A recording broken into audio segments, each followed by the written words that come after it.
बिस्मिल्लाहिर्रहमानिर्रहीम। कल हमने इंट्रो पढ़ा था ऑर्गेनिक केमिस्ट्री का, तो आज हम आगे उसके पढ़ेंगे फिजर्स ऑफ ऑर्गेनिक केमिस्ट्री।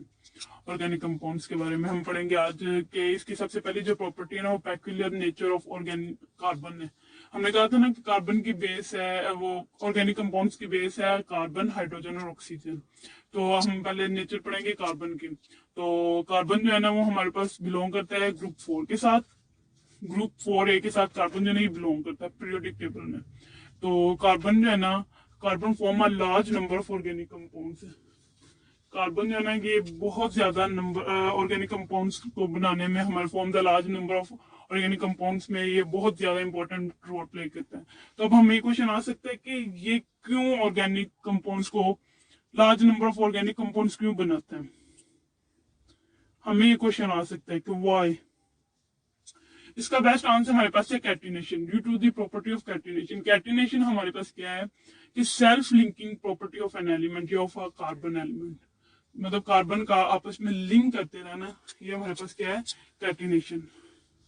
अब हम यहाँ पे देखते हैं कि carbon carbon single bond, 2 carbon मिल सकते हैं, 3 मिल सकते हैं, 4 मिल सकते हैं। मतलब ये हमारे पास सिंपल भी एक लाइन में भी ब्रांचेस आइसो नहीं, मतलब हमारे पास आ सकती है विदाउट ब्रांच, हमारे पास एक दूसरे के साथ लिंक करते हैं। अगर हम ब्रांच में देखते हैं तो ये हमारे पास इस तरह से भी आ सकते हैं। अगर हम कहें कि हमने 5 कार्बन को आपस में लिंक करवाना है तो ये हमारे पास इस तरह से भी आ सकते हैं। इसी तरह 6, 7 हेक्सेन, पेंटेन, ऑक्टेन, जैसे आपका दिल के आपस।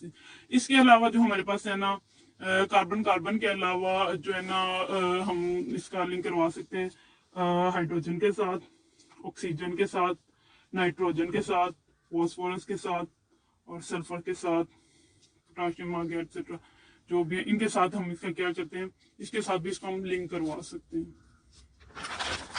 अब नेक्स्ट है हमारे पास क्या, नेक्स्ट हमारे पास है non ionic. Non ionic factor हमारे पास क्या है कि जो कार्बन है ना, ये ग्रुप जो है हमारे पास 4A पीरियोडिक टेबल का, उससे बिलोंग करती है। तो कार्बन हमारे पास ना नॉन मेटल एलिमेंट है, नॉन मेटल एलिमेंट है। इसकी इलेक्ट्रॉन एक्टिविटी हमारे पास है 2.5। तो जो कार्बन है ना, इसके पास 4 हमारे पास वैलेंस इलेक्ट्रॉन्स होते हैं इसके।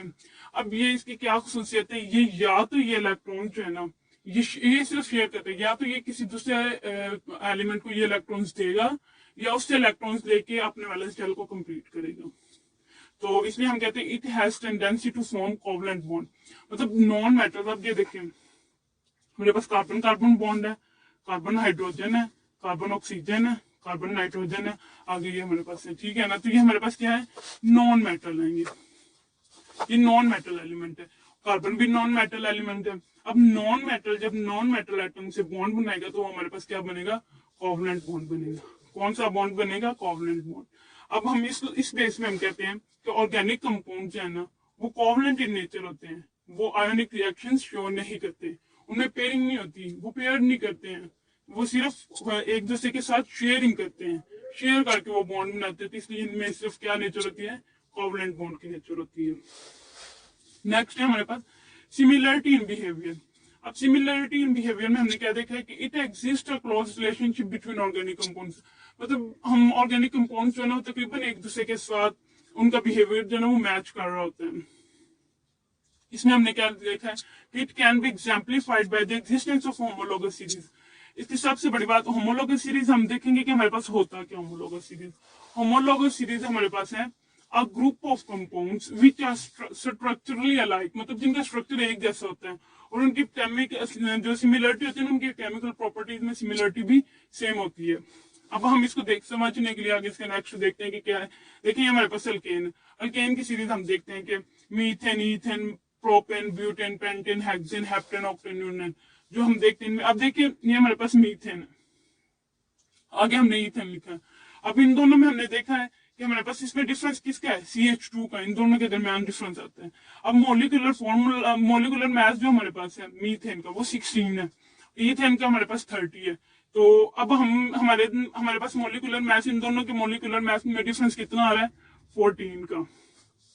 इसी तरह अब हम नेक्स्ट देखेंगे, ये हमारे पास ईथेन, तो ये प्रोपेन है। अब प्रोपेन और ईथेन के मोलिकुलर मास में भी हमारे पास कितना डिफरेंस आ रहा है, 14 का। इसी तरह से आगे प्रोपेन और नेक्स्ट है हमारे पास ब्यूटेन, इन दोनों के दरमियान भी कितना डिफरेंस आ रहा है, 14 का। सो ऑन ऐसे ही आगे हमारे पास इतना ही इसका डिफरेंस आता जाएगा।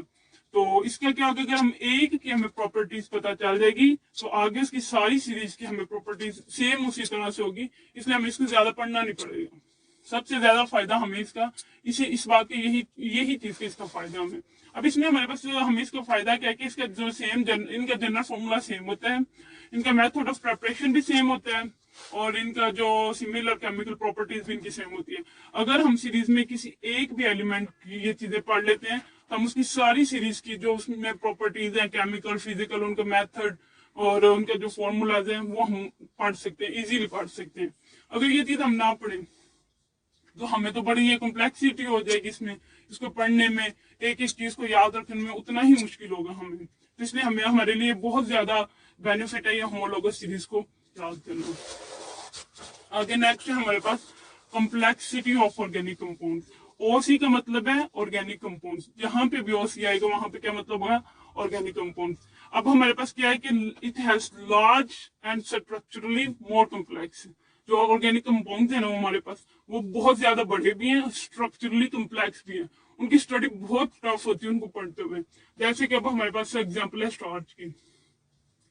स्टार्च का हमारे पास जनरल फॉर्मूला ये है, और यहाँ पे एन का मतलब है कि सेवरल थाउजेंड्स, यहाँ पे हम लिख सकते हैं कि इतने ज्यादा स्ट्रक्चर्स मिलके हमारे पास ये वाले मिलके क्या बनाते हैं, स्टार्च।